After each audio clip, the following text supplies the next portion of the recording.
नमस्कार, मैं चंदन कुमार और आप देख रहे हैं अपना पसंदीदा चैनल अंगवानी। अब जो कर्मचारी नेताओं के नजर में और कर्मचारियों की तरफ से भी ये डिमांड उठ रही है कि चलिए रेलवे का चुनाव तो हो गया, जो अब नेता है अब वो 8वें वेतन आयोग के बारे में क्या कर रहे हैं और जो 18 महीने का डीए का मामला था उस पर क्या कर रहे हैं। तो उस पर हम शिव गोपाल सर हमारे साथ हैं, उनसे हम जानना चाहेंगे कि आखिर अब जो कर्मचारी नेता हैं, जो संगठन है, जो जेसीएम में जाते हैं, उनका अगला रुख क्या होगा। हम इन पर बात करते हैं शिव गोपाल सर से। सर बहुत स्वागत है आपका अंगवानी पर। नमस्कार। तो सर गजट मतलब कब आएगा? देखिए, अभी तक तो आ जाना चाहिए था। इसको department of financial services issue करेगी।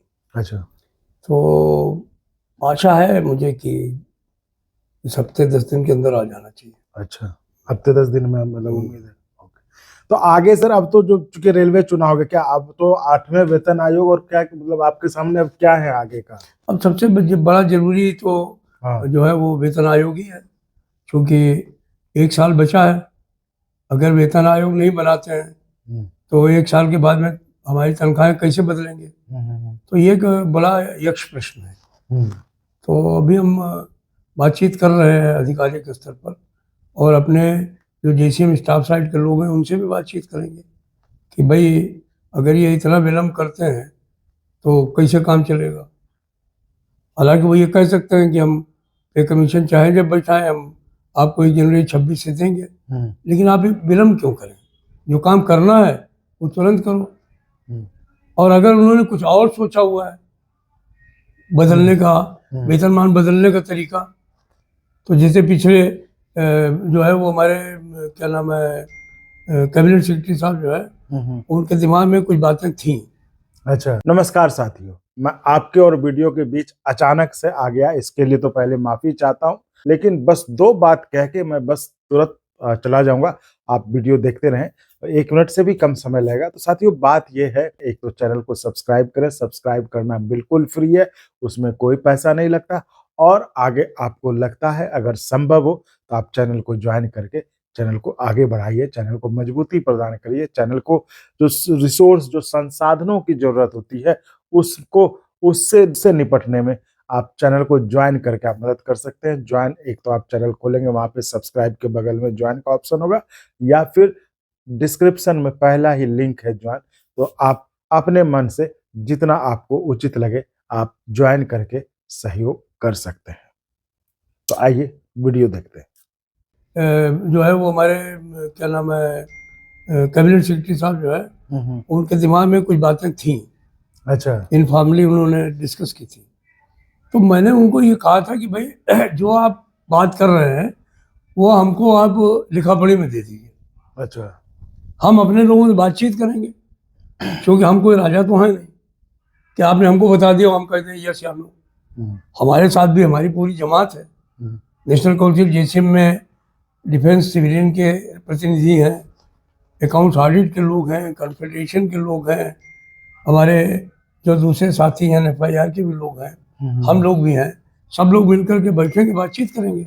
अगर हमें लगेगा कि ये उचित है तो हम आपको यस करेंगे, हमको लगेगा उचित नहीं है, हमें वेतन आयोग ही चाहिए, तो आपको वेतन आयोग बैठाना पड़ेगा। तो सर आप ऐसे बोले, लगता है सरकार कुछ और सोच रही है क्या? हाँ, सोचते रहते हैं। हम कहते हैं कि पब्लिक सेक्टर वालों के लिए वेज बोर्ड होता है, 5 साल में बदल जाता है। बैंकिंग के लिए एक बैंकिंग आयोग होता है, वो 5 साल बाद तनख्वाहें बढ़ा देता है, कम कर देता है। तो है ना, अलग अलग जगह पे अलग अलग चीज़ें हैं, लेकिन समहाउ सरकारी कर्मचारियों के लिए हमेशा वेतन आयोग ही आया है। तो जिस तरह से सरकारी कर्मचारी भी जो कमेंट्स के माध्यम से कह रहे हैं, जो विचार व्यक्त करते हैं, उससे लगता है कि ये क्या मतलब उनका जो डर है कि कहीं 8वां वेतन आयोग आए नहीं, उसके बदले कुछ और आ जाए, तो ऐसा कुछ है क्या? लग रहा है क्या कुछ? नहीं, मुझे अभी तक तो नहीं लग रहा है।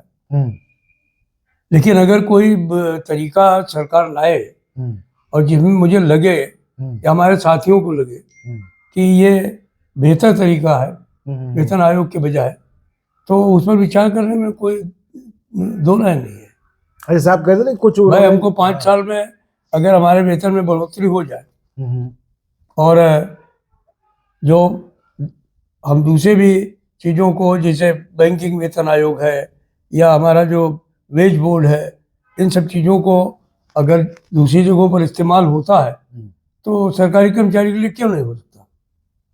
तो मतलब इस बात की संभावना है कि कुछ और आ सकता है? मैं अभी दावे के साथ कुछ नहीं कह सकता। अच्छा। क्योंकि जब तक कुछ चीज़ ब्लैक एंड वाइट में सरकार की तरफ से नहीं आए तब तक जो है वो हम लोग स्पेकुलेशन पे कोई बातचीत नहीं करते हैं। अभी हमारे दिमाग में एक ही बात है कि वेतन आयोग को इमीडिएटली बैठना चाहिए, और उसके लिए हम लोगों के दिमाग में ये भी है कि अगर ये नहीं बैठाएंगे तो हम सभी साथियों से बातचीत करेंगे और जनवरी में हम लोग संघर्ष शुरू करेंगे। तो यानी कि उनके अधिकारियों के दिमाग में तो कुछ से कुछ चल रहा है ना? चल रहा है तो बाहर आना चाहिए ना। हाँ, अंदर चल रहा है उससे हम क्या करेंगे? मतलब चल रहा है कुछ। हाँ। जो भी चल रहा है वो उसको परोसे हमारे सामने, और हम भी देखेंगे कि ये खट्टा है, मीठा है, कड़वा है, कैसा है। मतलब आप इंतजार कर रहे हैं कि आपके दिमाग में जो भी चल रहा है वो आए। हाँ, वो सामने निकले। तो क्या लोग ये भी कमेंट करते हैं कि सरकार ने 18 महीने का डीए तो अभी तक एरियर तो दिया नहीं, तो ये आप लोग देखिए, जो 18 महीने का डीए वो हमारा भी एजेंडा आइटम है स्टैंडिंग कमेटी में, और अगर उसको वो नहीं देंगे तो हमारे पास में आर्बिट्रेशन का एक माध्यम है। अच्छा। JCM में परमानेंट आर्बिट्रेशन की सुविधा है। अच्छा। मैंने पिछली मीटिंग में उनसे कहा था कि अगर आपको नहीं देना है तो आप हमसे डिसएग्रीमेंट कर लीजिए। अच्छा। तो DOPT की सेक्रेटरी महोदय ने जो है वो एडिशनल सेक्रेटरी को समझा बुझा करके इस इशू को टलवा दिया। अच्छा। लेकिन अब की बार में जिस दिन पहली मीटिंग होगी उस दिन हम लोग इसको 100% प्रेशराइज करेंगे।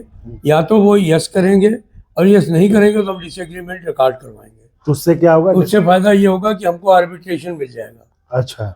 और जब आर्बिट्रेशन मिल जाएगा तो हमें पूरा यकीन है कि आर्बिट्रेशन में जब हम जाएंगे तो वो 18 महीने का जो एरियर है वो मैं ब्याज के हम लोगों को वापस मिलेगा। अच्छा, मतलब आर्बिट्रेशन ये ऊपर मतलब एक कोर्ट तरह का कुछ हुआ? आर्बिट्रेशन में एक जज होता है।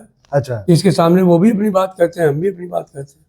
अच्छा, ये डिसएग्रीमेंट अभी तक हुआ नहीं? मतलब हुआ नहीं है। तो देते नहीं है। हम तो पिछली मीटिंग में कह दिए थे, आप नहीं देना चाहते आप हमको डिसएग्रीमेंट कर दीजिए। अच्छा, आप लोग मांग रहे हैं कि आप डिसएग्रीमेंट कर दीजिए ताकि हम आगे बढ़े, लेकिन वो उधर से नहीं मिल रहा। हाँ, उधर से वो कहते हैं नहीं, हम अभी विचार कर रहे हैं, अभी ये कर रहे हैं, अभी वो कर रहे हैं। तो अच्छा, ये टालने वाली नीति है, हम इसको मानेंगे नहीं।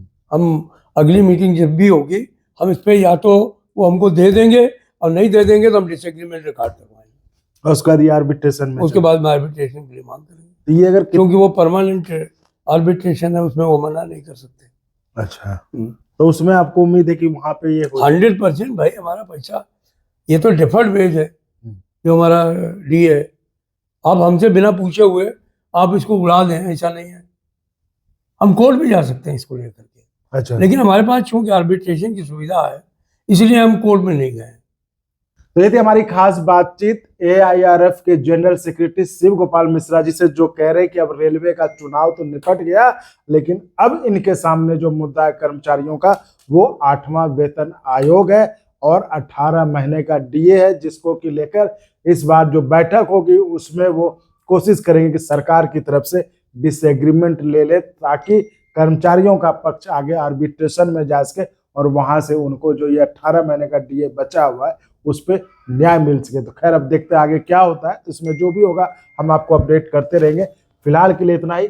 आप इसी तरह चैनल को लाइक शेयर सब्सक्राइब करते रहें, और संभव हो तो ज्वाइन भी करिएगा, जिससे हमें आपके लिए और गुणवत्तापूर्ण कंटेंट के निर्माण में मदद मिले। धन्यवाद सर। और अगर आपको अच्छा लगा तो एक बार और आपको मैं कहना चाहूँगा कि आप इसको प्लीज़ सब्सक्राइब और शेयर करते रहें, ताकि हमारा भी मनोबल और सपोर्ट बना रहे।